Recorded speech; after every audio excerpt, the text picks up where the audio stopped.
આપ સૌને મારા સાદર પ્રણામ. આપ સૌનું આપણી આ ચેનલમાં હાર્દિક સ્વાગત છે. આજે શિવ મહાપુરાણ ભાગ 2 રુદ્ર સંહિતામાં આપણે અંધક દાનવની કથા, બાણાસુર, ઉષા અને અનિરુદ્ધની કથા તથા અનિરુદ્ધ અને ઉષાનું મિલન વગેરે કથા કરીશું. શ્રી ગણેશાય નમઃ. શ્રી શિવાય નમસ્તુભ્યમ. સૌપ્રથમ અંધક દાનવની કથા. શિવ અને પાર્વતી ગણો સાથે વિહાર કરતા કાશી આવ્યા. એક દિવસ પાર્વતીએ શિવજીને પાછળ આવી તેમની આંખો દબાવી. આંખો બંધ થતાં વિશ્વ પર અંધારું વ્યાપી ગયું. શિવજીના ત્રીજા નેત્રમાં મદજળ ઝર્યું.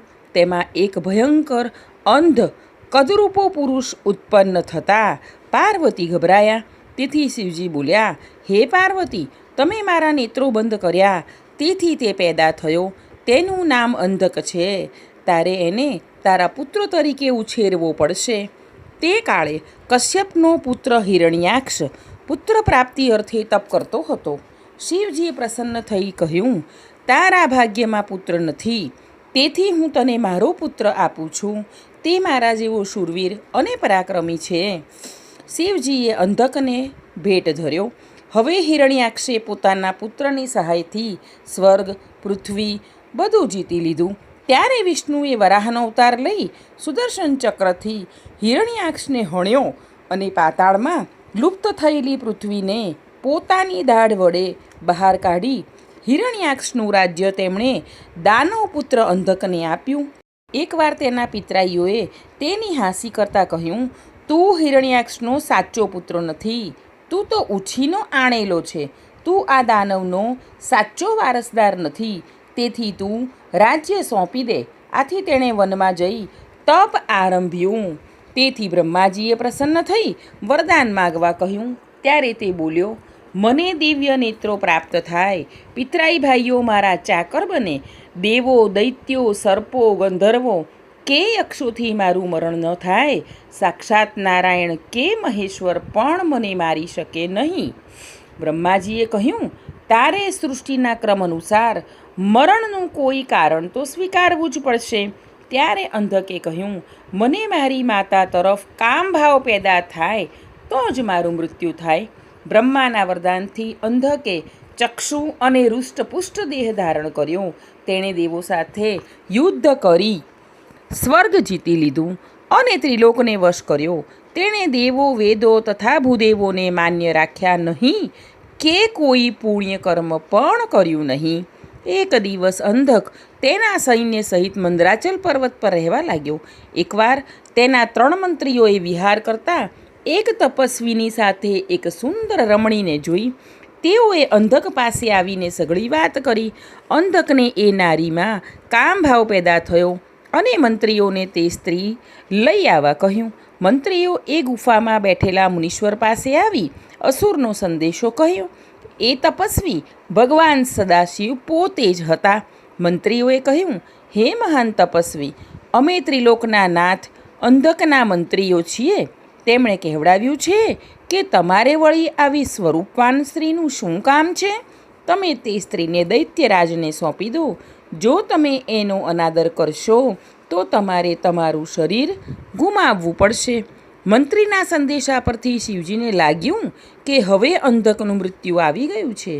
છતાં તેમણે શાંતિથી કહ્યું, આ મારી યુવાન પત્ની જગતની માતા છે. એ સર્વવ્યાપી એવી મારી એક સિદ્ધિ છે. તેને જોઈતી હોય તો તારા બાહુબળે મેળવી લે. અંધકના મંત્રીઓ અંધક પાસે જઈ વાતને ચડાવી વધારીને રજૂ કરી. આથી અંધક કોપી ઉઠ્યો. મંત્રીઓએ તેને વધારે ચડાવવા કહ્યું, તમારે તપસ્વી સાથે યુદ્ધ કરવું ઉચિત નથી. અભિમાનથી છકી ગયેલો દૈત્ય લાંબો વિચાર કર્યા વગર યુદ્ધ માટે સાબદો બન્યો. અંધક કાળને વશ થઈ ત્રાડો પાડતો ગુફા પાસે આવી પહોંચ્યો. શિવગણો તેમજ દૈત્યની વચ્ચે યુદ્ધ થયું. પ્રભુ શિવજીએ લીલા પૂર્ણ કરવાના હેતુથી પાર્વતીને આ ગુફામાં રહેવાનું કહી પોતે ઘોર મહાપાશુપાત વ્રત પૂર્ણ કરવા ચાલી નીકળ્યા. ગુફાની બહાર વિરક નામનો શિવગણ તેમનું રક્ષણ કરતો હતો. દૈત્ય અંધક ગુફા પાસે આવી શિવગણો સાથે યુદ્ધે ચડ્યો. આ યુદ્ધમાં વીરક શિવગણને મૂર્છા આવતા અંધક પાર્વતીને ભય બતાવવા લાગ્યો. એટલે પાર્વતીજી તત્કાળ બ્રહ્મા વિષ્ણુનું સ્મરણ કરતા સર્વદેવો સ્ત્રીઓના સ્વરૂપો ધારણ કરી ત્યાં આવી પહોંચ્યા. ઉત્તમ પ્રકારના અંતઃપુરોમાં પુરુષો પ્રવેશ કરી શકતા નથી, તેથી સર્વદેવોએ દેવીના સ્વરૂપો ધારણ કર્યા. તેમને જોઈ પાર્વતી ખૂબ ખુશ થઈ ગયા. સર્વદેવો વીરકને સેનાપતિ બનાવી સ્ત્રી સ્વરૂપે શસ્ત્રો વડે દૈત્યોને હણવા લાગ્યા. એવામાં તપ પૂર્ણ કરી શિવ ત્યાં આવી પહોંચ્યા. અંધકે પોતાના દૂત દ્વારા શિવને તેમની પત્ની સોંપી દેવા સંદેશો મોકલ્યો. તેનો સંદેશો સાંભળી સદાશિવ ક્રોધે ભરાયા અને કહેવડાવ્યું, તારા સ્વામીને કહે, તું સમર્થ હોય તો ભલે મારી સાથે યુદ્ધ કરવા માટે આવ. અંધક શિવજીનો ઉત્તર સાંભળી લડવા માટે દોડ્યો. શિવજીની આજ્ઞાથી સર્વદેવો, ભૂત પિશાચ, ડાકીની વગેરેના સૈન્યો ધસી આવ્યા. વીરકને સેનાપતિ બનાવીને યુદ્ધ કરવા મોકલ્યો. આ યુદ્ધમાં માત્ર વીરક બચ્યો. તેને શિવજી પાસે આવીને કહ્યું કે શુક્રાચાર્ય સંજીવની વિદ્યા વડે દૈત્યોને ફરી સજીવન કરે છે. તેથી મહેશ્વર પોઠિયા પર બેસીને આવ્યા. પાછળથી દૈત્યના શરીરમાંથી બ્રહ્મા, વિષ્ણુ વગેરેને બહાર કઢાવ્યા. શિવગણો શુક્રાચાર્યને બાંધી શિવજી પાસે લાવતા શિવજી શુક્રાચાર્યને ગળી ગયા. શુક્રાચાર્યને શિવજીના ઉદરમાંથી બહાર નીકળવા છિદ્ર શોધતા 100 વર્ષ વીતી ગયા. અંતે નિરાશ થઈ તેમણે યોગબળથી મંત્ર જાપ આરંભ્યો. તેમણે શિવજીને પ્રસન્ન કર્યા. તેમની કૃપાથી શુક્રાચાર્ય શિવલિંગ દ્વારા બહાર નીકળી ગયા. આથી શિવજીએ તેને પોતાના પુત્ર તરીકે પ્રતિષ્ઠિત કર્યો. એ જ શિવજીની કૃપાથી તેમણે સંજીવની વિદ્યા પ્રાપ્ત કરી હતી. શિવજીએ અંધક દૈત્યને ત્રિશૂળમાં પરોવી ઊંચો કર્યો. તે વખતે તેણે પોતાના પ્રાણ ટકાવી શિવજીના 108 નામોનું મૂર્તિ રૂપે ધ્યાન ધર્યું. તેથી શિવજીએ પ્રસન્ન થઈ તેને નીચે ઉતારી પોતાના ગણોનો અધ્યક્ષ બનાવ્યો. આમ અંધકના બધા પાપોનો નાશ થયો અને તેને નવું જીવન પ્રાપ્ત થયું. હવે આપણે બાણાસુર અને ઉષા અને અનિરુદ્ધની કથા સાંભળીશું. બાણાસુરને શિવજીને ગણનાયકનું પદ દીધું. તે કથા સાંભળવાની ઈચ્છા વ્યાસજીને થતાં સનતકુમારે કહ્યું, બ્રહ્માના માનસ પુત્ર મરીચી મહાબુદ્ધિશાળી હતા. તેમના પુત્ર કશ્યપને દક્ષની 13 પુત્રીઓ પરણાવી. તેમાં મોટી પત્ની દિતિના પુત્રો દૈત્ય કહેવાયા. એના 2 પુત્રો હિરણ્યકશ્યપુ અને હિરણ્યાક્ષ. હિરણ્યકશ્યપુના 4 પુત્રોમાં પ્રહલાદ થયા. તેમના દીકરા વિરોચન અને તેમના દીકરા બલિરાજા થયા. બલિનો દીકરો બાણ થયો. બાણ શંકર ભક્ત હતો. તેણે પોતાની રાજધાની શોણિતપુરમાં રહી ત્રિલોક જીત્યા. તેણે એક સમયે 1000 જેટલા વાજિંત્રો વગાડી નૃત્ય કરી સદાશિવને પ્રસન્ન કર્યા. સદાશિવે વરદાન માગવા કહ્યું ત્યારે તેણે કહ્યું, હે મહેશ્વર, આપ મને 1000 હાથ આપો અને મારા નગરના અધિપતિ બનીને રહો. આપના પુત્રો તથા ગણો સહિત અહીં રહો. શિવે પ્રસન્ન થઈ પરિવાર સહિત શોણિતપુરમાં નિવાસ કર્યો. ત્યાં શિવ વાડીઓમાં વિહાર કરતા કામાસ્ત થતા નંદી દ્વારા પાર્વતીને બોલાવ્યા. અપ્સરાઓ આ વાત જાણી આનંદિત બની. બાણાસુરની દીકરી ઉષા અને મંત્રીની દીકરી ચિત્રલેખા બંને યોગ શક્તિથી પાર્વતીનું રૂપ લેવા કટિબદ્ધ બન્યા. દેવી પાર્વતીને આ ચેષ્ટાનો ખ્યાલ આવતા તેઓ ઉષાને કહેવા લાગ્યા, તે વાસનાયુક્ત બનીને મારું રૂપ ધારણ કર્યું છે. તને તારું અભિમાન જરૂર નડતરરૂપ બનશે. વૈશાખ મહિનાની અજવાળી રાત્રે સ્વપ્નમાં જે તારી સાથે રતિક્રીડા કરશે તે તારો સ્વામી થશે. આમ ઉષાનું ભાવિ નક્કી થઈ ગયું. એક દિવસ બાણાસુર મહેશ્વર સન્મુખ આવી કહેવા લાગ્યો, હે નાથ, આપની કૃપાથી મને 1000 હાથ મળ્યા છે, પણ હવે તે કાર્ય વગર મને ભારરૂપ લાગે છે. મારી સામે યુદ્ધ કરે તેવું હવે કોઈ રહ્યું નથી. યુદ્ધ વિના આ 1000 હાથને હું શું કરું? મેં ઘણા દેવોને હરાવીને તેમને મારા દાસ બનાવ્યા છે. હવે મારી એક જ ઈચ્છા છે કે કાં તો મારા હાથના ટુકડા થઈ જાય, કાં તો શત્રુઓના ભૂક્કા ઉડી જાય. આ સાંભળી શિવજીએ કહ્યું, હે બલિપુત્ર, તને ધિક્કાર છે. તારા અહંકારને હણનારું યુદ્ધ તને અવશ્ય ટૂંકા ગાળામાં મળશે અને તારા હાથ તૂટી પડશે. તારી ધજા પડે ત્યારે તારે માનવું કે યુદ્ધનો સમય આવી ગયો છે. હાલ તું તારા નિવાસે પાછો જા. બાણાસુરે હર્ષિત મને ઘરે આવી મંત્રીને સઘળી હકીકત કહી જણાવી અને ધજા પડવાની રાહ જોવા લાગ્યો. દૈવયોગે એક દિવસ તેણે પોતાની ધજા પડેલી જોઈ તે હર્ષ પામી યુદ્ધ કરવા નિર્ધારિત થયો. તેને નવાઈ લાગી કે 1000 હાથવાળા પોતાની સામે કયો યોદ્ધો યુદ્ધ કરવા તૈયાર થયો છે. તે સમયની પ્રતીક્ષા કરવા લાગ્યો. હવે આગળ ઉપર આપણે અનિરુદ્ધ અને ઉષાનું મિલન કઈ રીતે થયું તે અંગેની વાત કરીશું. વૈશાખ મહિનો આવ્યો.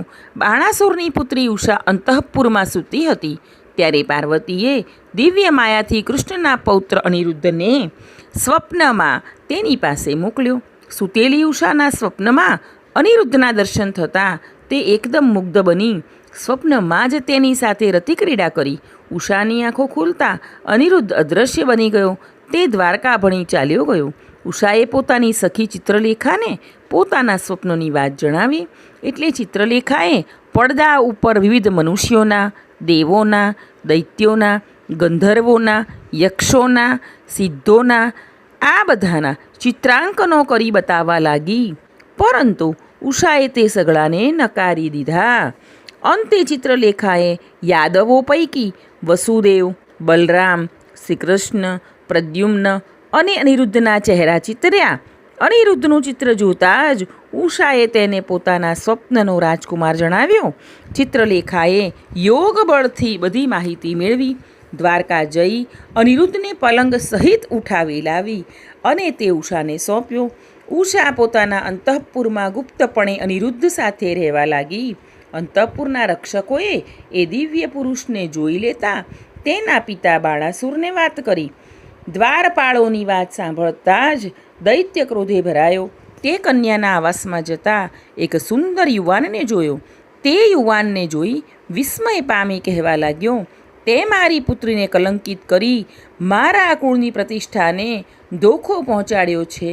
હે સૈનિકો, તમે દોડો અને આ દુષ્ટ પુરુષને મારી નાખો.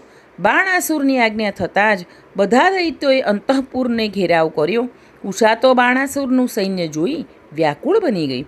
અનિરુદ્ધ નિશસ્ત્ર હોવાથી અંતઃપુરના દરવાજાની ભોંગળ કાઢીને સૈનિકોને મારી નાખી પુનઃ તે અંતઃપુરમાં આવ્યો. પોતાના લાખો વીરો માર્યા જવાથી બાણાસુર અનિરુદ્ધ સાથે દ્વંદ્વ યુદ્ધ કરવા તત્પર થયો. બાણાસુરે કપટ કરીને તેને નાગપાશથી બાંધી દીધો અને સૈનિકોને આજ્ઞા કરી એના અંગો કાપી રાક્ષસોને ભક્ષણ માટે આપી દો. પરંતુ મંત્રીએ વચ્ચે પડી બાણાસુરને સલાહ આપી, હે દેવ, આને મારી નાખવો યોગ્ય નથી. એ પોતે સદાશિવની કૃપાથી બળવાન બનેલો છે. પછી મંત્રીએ અનિરુદ્ધને કહ્યું, હે પુરુષ, તું કોણ છે? તું રાજાને પ્રણામ કરી માફી માગ, જેથી તારો છુટકારો થઈ જશે. ત્યારે અનિરુદ્ધ બોલ્યો, હે દૈત્ય, તું શત્રુનો ધર્મ ભૂલી ગયો છે કે શું? ક્ષત્રિય તો ભૂમિ પર લડવાનું પસંદ કરે, નાસી છૂટવું તે વીરને શોભે નહીં.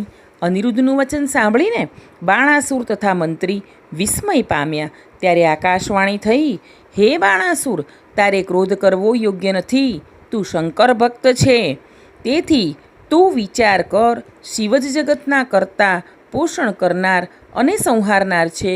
તે સદા નિર્વિકારી, અવિનાશી, નિત્ય, માયાના અધીશ્વર અને નિર્ગુણ છે. અનેક પ્રકારની લીલાઓ કરવામાં તે કુશળ છે. તારો ગર્વ ઉતારવા ભગવાને આ લીલા કરી છે, તે તું કેમ ભૂલી જાય છે?